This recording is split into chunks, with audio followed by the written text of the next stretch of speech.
جو وعدہ کیا تھا اس کو ذکر کر کے بات پوری کرنی ہے کہ بزرگوں سے جو دعائیں لی جاتی ہیں وہ کتنا فائدہ کرتی ہے، کتنی مؤثر ہوتی ہے۔ اس کا ایک قصہ تو کل نزہۃ البساطین کے حوالے سے ذکر کیا تھا، اور دوسرا قصہ ہمارے جگر مراد آبادی رحمۃ اللہ علیہ کا ہے۔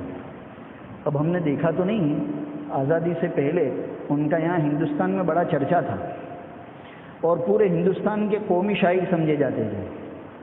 اللہ تعالیٰ نے ان کو اتنا ملکہ دیا تھا، میں نے بھی دیکھا نہیں، ان کے حالات پڑھے ہیں۔ اللہ تعالیٰ نے ان کو اتنا ملکہ دیا تھا کہ بڑے بڑے مجمع میں ذرا سی دیر میں چھا جاتے تھے، اور جب پتہ چلتا کہ بھئی مشاعرے میں جگر صاحب تشریف لانے والے ہیں تو مجمع کے مجمع جمع ہو جاتا تھا۔ اللہ تعالیٰ نے ان کو آواز بھی بڑی دلکش دی تھی، اور اشعار کے مضامین بھی نہایت عمدہ ہوا کرتے تھے، اور اتنے قادر الکلام تھے۔ ان کے حالات میں لکھا ہے کہ جب چاہتے تھے پورے مجمع میں چیخ و پکار لگوا دیتے تھے، رلا دیتے تھے، ایسے اشعار کہتے تھے کہ لوگوں کو روتے پار نہیں آتا تھا، اور پھر تھوڑی دیر کے بعد ایسے بھی اشعار کہہ دیتے تھے کہ لوگ ہنسنے میں لوٹ پوٹ ہو جاتے تھے۔ اتنا قادر الکلام آدمی تھا یہ جگر مراد آبادی۔ ان کو ایک عادت تھی، لت تھی پینے کی، پیتے بہت تھے، شراب کے بہت زبردست عادی تھے، اور اتنے عادی تھے کہ مشاعرے میں بھی جب ان کو یہ کلام پیش کرنا ہے تو اس سے بھی پہلے پیے بغیر ان کو چین نہیں آتا تھا، گویا اس قابل نہیں ہوتے تھے کہ خود وہاں اسٹیج پر جا سکے۔ وہ جیسے دلہن کو اصحاب الیمین و شمال پکڑ کر لے جاتے، اسی طرح ان کو بھی لوگ پکڑ کر لے جاتے تھے، اتنا پینے کے عادی تھے۔ لیکن پھر جو وہاں اسٹیج پر جو اشعار کہتے تھے تو لوگ جھوم جاتے تھے۔ پھر ان کا قصہ واقعی میں بڑا عبرتناک ہے، اور بہت سے لوگوں کے لیے رہبری کا ذریعہ بن سکتا ہے، کیونکہ آج بھی اللہ ہم سب کی حفاظت کرے، نوجوانوں کی حفاظت کرے، اور جو نوجوان بیچارے اس میں مبتلا ہے نشے والی تکلیف میں، تو کتنے سمجھتے بھی ہیں، چھوڑنا چاہتے لیکن نہیں چھوڑ پاتے، کیونکہ یہ نشہ چیز ہی ایسی ہے، آدمی سے آسانی سے چھوٹتا نہیں ہے۔ ان کا بھی یہی حال تھا، یہ بھی سمجھدار آدمی تھے، سمجھتے تھے کہ میں شراب پیتا ہوں، نشہ آتا ہے تو یہ میری صحت کے لیے کتنا نقصان کرنے والا ہے، اللہ اور اس کے رسول کی کتنی نافرمانی، سب باتیں سمجھتے تھے، لیکن بس وہ چھوڑنا آسان نہیں تھا۔ ان کی ملاقات ہو گئی حضرت تھانوی رحمۃ اللہ علیہ کے بہت قریبی آدمی سے، خواجہ عزیز الحسن مجذوب رحمۃ اللہ علیہ سے۔ اب یہ بھی دنیاوی اعتبار سے بہت پڑھے لکھے تھے حضرت خواجہ صاحب، ڈپٹی کلکٹر کا عہدہ ان کے پاس تھا، اتنی آگے کی ڈگری انہوں نے حاصل کی تھی، تو اللہ تعالیٰ کو منظور تھا، خانقاہ تھانہ بھون میں پہنچا دیا، وارے نیارے ہو گئے، کہاں سے کہاں پہنچ گئے خواجہ صاحب۔ ان جگر صاحب کی ملاقات ان سے ہو گئی، حضرت خواجہ عزیز الحسن سے۔ اب جگر صاحب جانتے تھے یہ تو دنیاوی جنٹل مین آدمی، پڑھا لکھا، آج اس کی شکل و صورت بدلی ہوئی ہے، نورانی چہرہ، سنت کے مطابق داڑھی، شرعی لباس، کرتا پائجامہ، حالانکہ وہ جس ڈگری کے مالک تھے وہ تو بڑے عہدیدار تھے، کوٹ پٹلون والے، ٹائی شرٹ والے۔ تو جگر صاحب نے وہی ظریفانہ انداز میں، حضرت کیا بات ہے، یہ مولویانی صورت، یہ فرشتے جیسی شکل کیسے بن گئی تمہاری؟ کہا میں تو کیا جانوں، بس اللہ تعالیٰ نے حکیم الامت کی دربار میں پہنچا دیا، اور جو کچھ دیکھ رہے ہو وہ ہے۔ اب حضرت تھانوی رحمۃ اللہ علیہ کو اللہ تعالیٰ نے جو مقام دیا تھا، چاہے جگر صاحب آج تک گئے نہیں تھے لیکن جانتے تو تھے، نام انہوں نے بھی سنا تھا۔ کہا خواجہ صاحب اس گنہگار کا بھی اس دربار میں کچھ حاضری کا کچھ پتہ لگ سکتا ہے، کچھ موقع مل سکتا ہے، لیکن ایک شرط ہے کہ مجھے پینے کی بڑی عادت ہے۔ یہ اسی وقت کہہ رہے ہیں، اگر حضرت اجازت دے بھی تو یہ شرط ہے کہ میں یہ پینے والی عادت چھوڑ نہیں سکتا، مطلب تھانہ بھون بھی آؤں گا تو پی کر ہی آؤں گا، اور وہاں اگر مجھے رہنے کی اجازت ملی بھی تو وہاں بھی رہنے کے دوران میں پینے کا کام تو کروں گا۔ اگر آپ حضرت سے اجازت لے لیں، حضرت تھانوی رحمۃ اللہ علیہ سے، اس شرط کے ساتھ، تو یہ بندہ بھی اس پاک دربار میں آنا چاہتا ہے۔ اب وہ خواجہ صاحب نے اپنے اعتبار سے جواب دیا کہ دیکھو وہاں تو اللہ کے نیک بندے آتے، اور واقعی میں جو حضرات جانتے خانقاہ تھانہ بھون کا، بڑے بڑے علماء مشائخ وقت وہاں اس چوکھٹ پر حاضری دیتے تھے، اور حضرت کے یہاں اصول و ضوابط بھی کوئی عام خانقاہوں کی طرح نہیں تھے۔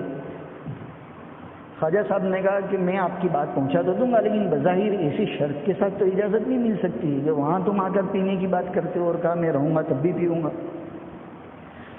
کہا پھر تو میرے لیے مشکل ہے کہ میں اس کے بغیر رہ نہیں سکتا۔ خیر جب خواجہ صاحب کا وہاں دوبارہ جانا ہوا تھانہ بھون، انہوں نے حضرت تھانوی رحمۃ اللہ علیہ سے جگر صاحب کی یہ باتیں عرض کی کہ حضرت وہ آپ کے دربار میں آنا تو چاہتے ہیں، ملاقات کرنا چاہتے ہیں، لیکن ان کا حال یہ ہے کہ ان سے وہ چھوٹتی نہیں، اور یہاں بھی اگر آپ اجازت دیں گے تو وہ یہی کہتے ہیں کہ میں پیے بغیر نہیں آ سکتا، اور میں یہاں آ کر بھی پیوں گا، اس شرط کے ساتھ آنا چاہتے ہیں۔ حضرت تھانوی رحمۃ اللہ علیہ نے پوچھا کہ تم نے کیا جواب دیا؟ کہا میں نے تو جو سمجھ میں آیا وہی کہہ دیا کہ ایسی شرط کے ساتھ تو مشکل ہے، اجازت کیسے ملے گی؟ کہا بندے خدا کیوں نہ کہا، جب اللہ کے رسول کافروں کو اپنے مہمان بنا سکتے ہیں، بڑے بڑے کفار آپ کے یہاں آتے تھے مدینہ منورہ میں وفد کی شکل میں، آپ ان کو کھلاتے تھے پلاتے تھے، آپ کے مہمان جب یہ کافر لوگ بن سکتے ہیں تو جگر صاحب چاہے جیسے بھی ہو، شرابی کبابی، لیکن ہے تو بندے مومن۔ رہ گئی خانقاہ کی بات تو ہم ان کو خانقاہ میں نہیں رکھتے، اس لیے کہ اللہ کا گھر ہے، میرا اپنا ذاتی گھر بھی تو ہے، میں اپنے مکان میں ان کو ٹھہرا تھا اور ان کو اجازت دیتا کہ تمہیں جو کرنا ہے تم کرو، تم جانو اللہ جانے، لیکن ملنے سے تم نے کیوں منع کیا؟ کہ حضرت میں معافی چاہتا ہوں اور آپ کی بات میں پہنچا دوں گا۔ پھر جب جگر صاحب سے ملاقات ہوئی، کہا تمہارے تو وظیفے بڑے عمدہ ہیں، حضرت نے تو اس شرط کے ساتھ بھی تم کو آنے کی اجازت دی ہے۔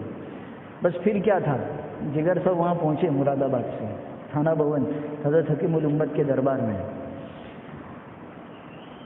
اور وہ تو مجدد الملت تھے، اللہ تعالیٰ نے بہت تجدیدی کام لیا ہے۔ جگر مراد آبادی جب پہنچے حضرت حکیم الامت سے فوراً حضرت نے ان کا استقبال کیا، ملاقات کی۔ شاعر تھے، پڑھے لکھے آدمی تھے، کہا حضرت میرے لیے 4 دعائیں کر دو۔ اصل تو اسی لیے سنانا ہے یہ دعا کے لیے کہ بڑوں کی دعا، بزرگان دین کی دعا کیسا رنگ لاتی ہے، اسی مقصد سے یہ قصہ سنا رہا ہوں۔ تو جگر صاحب نے بھی آ کر عرض کیا حضرت میں تو بہت گنہگار آدمی ہوں، یہ شراب والی لت چھوٹتی نہیں ہے، کسی قابل نہیں ہوں، بہت مجرم ہوں اللہ اور اس کے رسول کا، آپ میرے لیے 4 دعائیں کر دو، اللہ تعالیٰ آپ کی دعا کی برکت سے میری کایا پلٹ جائے۔ تو لکھا ہے اور جو جہاں یہ قصہ ذکر کیا ہے فوراً حضرت نے ہاتھ اٹھائے، کہا اب بولو کیا 4 دعائیں، تم کون سی 4 دعائیں کروانا چاہتے ہو؟ کہا حضرت پہلی تو یہ دعا کر دیجیے کہ اللہ تعالیٰ یہ مجھ سے چھڑا دے، یہ شراب کی لت نہیں چھٹتی، آپ دعا کر دیجیے کہ اللہ تعالیٰ یہ شراب والی لت مجھ سے چھڑا دے۔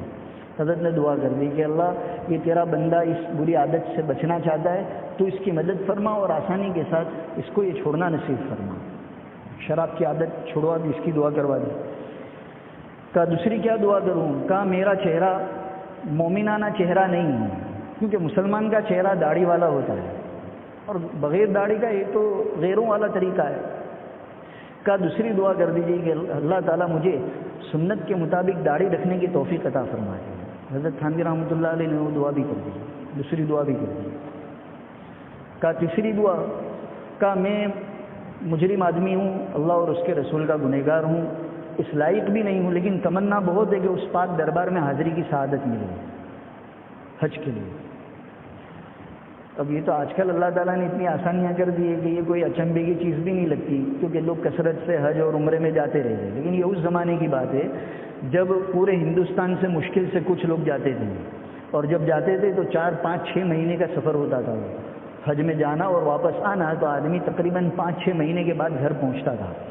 اور اسٹیمریں بھی جیسے آج کل ہم دیکھتے ہیں ویسی نہیں تھی، وہ دریا کا سفر بڑا خطروں کا ہوتا تھا، کتنے لوگ تو ہمت ہی نہیں کر پاتے تھے۔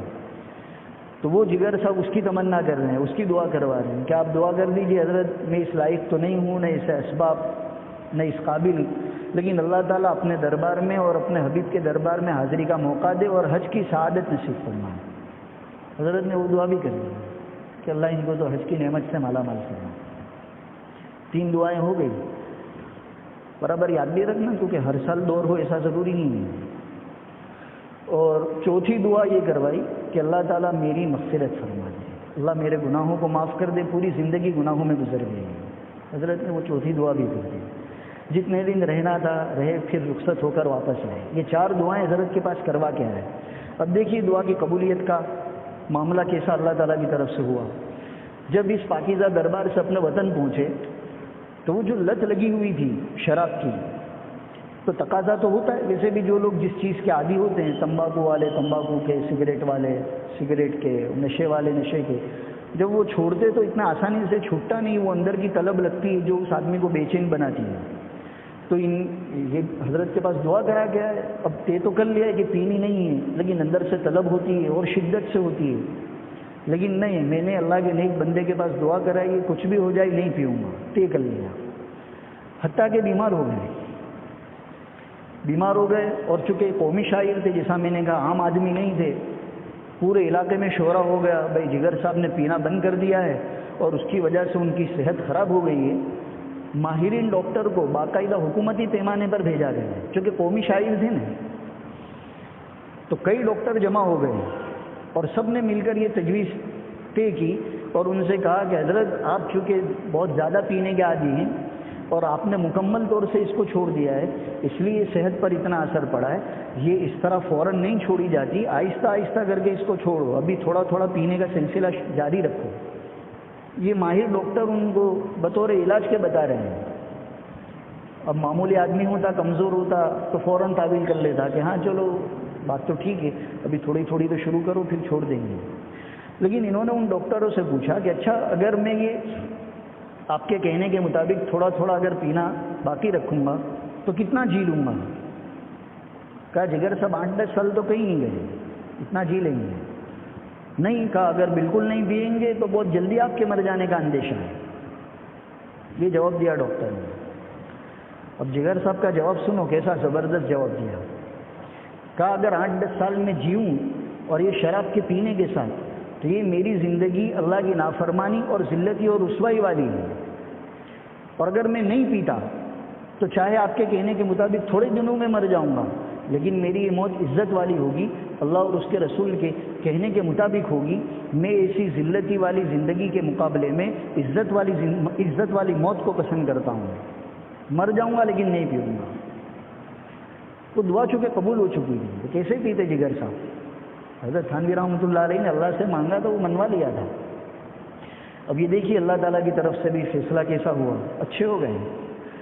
بعض مرتبہ ڈاکٹروں کا حساب بھی وہ تو ویسے بھی اپنے طور سے کہتے، کوئی ایسے تھوڑی ہو جاتا ہے. اللہ تعالیٰ نے ان کو شفا دے دی اور ایسی ہمت طاقت دے دی کہ انہوں نے طے کر لیا کہ حج کا سفر کرنا ہے. وہ بھی دعا تو قبول ہو چکی تھی، اس لیے یقینی بات تھی جگر صاحب مرنے والے نہیں تھے، وہ تو حج کرنے والے تھے. تو اب اللہ نے ایسی ہمت طاقت دے دی، صحت دے دی کہ حج کا انہوں نے ارادہ کر لیا. اور اس زمانے کے مطابق بمبئی سے جو پانی کا جہاز چلتا تھا یہاں پہنچے اور حج کے لیے روانہ بھی ہوئے. اللہ تعالیٰ نے انتظام کیا. اب حج میں جاتے وقت ایک دعا کی قبولیت تو انہوں نے دیکھی لی، چھوڑی دی، اور اللہ تعالیٰ نے عادت بھی چھڑوا دی، حتیٰ کہ بیماری سے بھی اللہ نے شفا دے دی. جب حج کے لیے روانہ ہوئے پانی کے جہاز میں تو اس وقت یہ کر لیا کہ انشاءاللہ اس مبارک سفر کی برکت سے اب داڑھی رکھ لوں گا اور جو سنت کے مطابق ہے ایک مشت کبھی اس سے کم نہیں کرواؤں گا، نہیں کٹواؤں گا. یہ بھی طے کر لیا. حج کے لیے روانہ ہو گئے اور جیسا بھی میں نے کہا کہ اس زمانے میں جو سفر ہوتا تھا 5-6 مہینے کا ہوتا تھا. تو وہاں ان پاکیزہ دربار میں حاضری دی اور 5 یا 6 مہینے کے بعد واپس آئے یہاں بمبئی. اب اتنے زمانے میں انہوں نے کبھی شیشے میں آئینے میں اپنا چہرہ ہی نہیں دیکھا تھا. بس ہاتھ وہ لگا، داڑھی تو ہو گئی. یہاں جب بمبئی پہنچنے کے بعد جب انہوں نے شیشے میں دیکھا تو چونکہ شاعر تھے بے اختیار ان کے منہ سے یہ نکل پڑا، چلو دیکھا ہے تماشا جگر کا، سنا ہے وہ کافر مسلمان ہوگا. اور یہ ایسے مقبول شاعر تھے کہ یہ جو بولتے تھے لوگوں میں اس کا چرچا ہو جاتا تھا. پہلے تو شعر کا مطلب سمجھا دیا، چلو دیکھا ہے تماشا جگر کا، سنا ہے وہ کافر مسلمان ہوگا. تماشا جگر کا وہ تو بات واضح، کافر مسلمان ہوگا کا مطلب یہ کہ چونکہ اب تک وہ داڑھی کٹاتے تھے، اور جیسا بھی میں نے کہا کہ داڑھی کٹانا یہ کافروں کا طریقہ ہے اور داڑھی رکھنا یہ مسلمانوں کا طریقہ ہے، نبی کریم صلی اللہ علیہ وسلم کی سنت ہے. تو وہ یہ کہنا چاہتے ہیں سنا ہے وہ کافر مسلمان ہوگا، یعنی اب تک اس کا چہرہ کافروں جیسا تھا، اب اس کا چہرہ مسلمانوں جیسا ہو گیا ہے، چلو اس جگر کا تماشا دیکھا ہے. اب انہوں نے یہ شعر تو بمبئی میں کہا، ابھی آگے میں بتاتا ہوں. اور اللہ کا شکر ادا کیا کہ حضرت تھانوی رحمۃ اللہ علیہ کی دوسری دعا بھی قبول ہوئی. بمبئی سے ٹرین میں بیٹھ کر جب اپنے علاقے میں مراد آباد پہنچے اور مراد آباد اسٹیشن سے اپنے گھر جانے کے لیے وہ اس زمانے میں جو سائیکل رکشا ابھی بھی بلکہ ہوتا ہے، وہ یو پی میں آپ جو جاننے والے وہ جانتے، سائیکل رکشا اس میں بیٹھے ٹانگے والے کو کرائے پر دے کر کے اپنے گھر جانے کے لیے۔ تو جگر صاحب کہتے اللہ تعالیٰ کی قدرت دیکھیے، میں نے وہ شعر تو بمبئی میں کہا تھا، یہاں وہ ٹانگے والا وہی شعر گنگنا رہا ہے، کیونکہ اس کو معلوم نہیں کہ یہ جگر مراد آبادی ہے، اس نے جو شکل دیکھی تھی وہ اور یہ الگ ہے، تو وہ گنگناتے ہوئے یہی کہہ رہا ہے چلو دیکھا ہے تماشا جگر کا، سنا ہے وہ کافر مسلمان ہوگا۔ انہوں نے کہا یہ کس کا ہے؟ تو کہا تم کو معلوم نہیں، جگر صاحب کا شعر ہے۔ تو اس کو یہ پتہ ہی نہیں کہ یہ میرے جو پیچھے بیٹھے وہی جگر مراد آبادی ہے۔ تو یہ بھی مارے خوشی کے رونے لگے کہ اللہ تیری قدرت کا کرشمہ بھی عجیب ہے کہ اس بندے کے منہ سے بات کہاں نکلتی ہے اور تو کہاں پہنچا دیتا ہے، لوگ اسی کو دیکھو گنگنا رہے ہیں۔ تو اللہ تعالیٰ نے حضرت تھانوی رحمۃ اللہ علیہ کی یہ جو دوسری دعا تھی داڑھی رکھنے والی وہ بھی قبول فرمائی، اور جو تیسری دعا تھی کہ اللہ ان کو حج کی سعادت نصیب فرما وہ بھی قبول فرمائی۔ اب یہ تین تو انہوں نے اپنی آنکھوں سے دنیا میں دیکھ لی، تو امید یہی ہے کہ جو چوتھی بھی حضرت تھانوی رحمۃ اللہ علیہ نے دعا مانگی تھی مغفرت کی، وہ بھی اللہ تعالیٰ نے ضرور قبول کی ہوگی۔ جب یہ تین دعائیں قبول کی تو چوتھی بھی قبول کی ہوگی۔ بہرحال تو یہ بھی بہت اہم طریقہ ہے، ذریعہ ہے کہ جس طرح ہم اپنے لیے، اپنے گھر والوں کے لیے، امت کے لیے دعائیں مانگے، اسی طرح اللہ کے جو نیک اور مقبول بندے ہوتے ان سے بھی دعا کروائے، اور اس سے بھی بڑھ کر یہ کہ ایسا معاملہ ان کے ساتھ کرے کہ ان کے دل سے دعا نکلے، تو وہ تو اور جلدی قبول ہوتی ہے۔ اللہ تعالی ہم سب کو اس کا اہتمام کرنے کی توفیق عطا فرمائے۔